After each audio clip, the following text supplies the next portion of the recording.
அம்மா ஒரே நிமிஷமா சொல்லுங்கள்.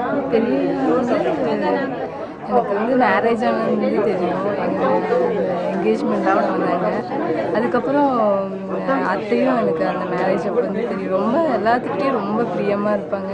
வந்தோடனே ப்ளஸ் பண்ணுவாங்க, எல்லாத்தையும் விசாரிப்பாங்க. மெயினாக ஒரு எல்லாத்துக்காக ப்ரேயர் பண்ணுறது அது வந்து பெரிய காட்ஸ் கிஃப்ட்டு தான். காடுக்காக இவ்வளோ நாள் வாழ்ந்து அவங்களுக்காகவே அவங்களுக்குள்ளே மதிக்கிறது பெரிய கிஃப்ட். அது 94 இயர்ஸ் வரைக்கும் இருந்தது பெரிய கிஃப்ட்டு.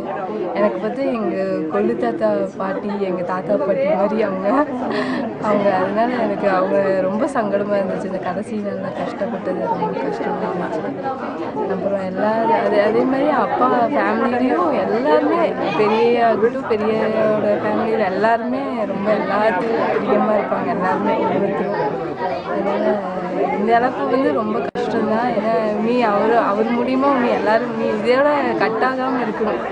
அத்தையை வந்து பார்த்துட்டு அவங்க கூட இன்னும் பிரியமாக இருக்கணும். அவங்க பிளெஸ்ஸிங் எனக்கு எப்பவுமே இருக்கும். வாங்க நான்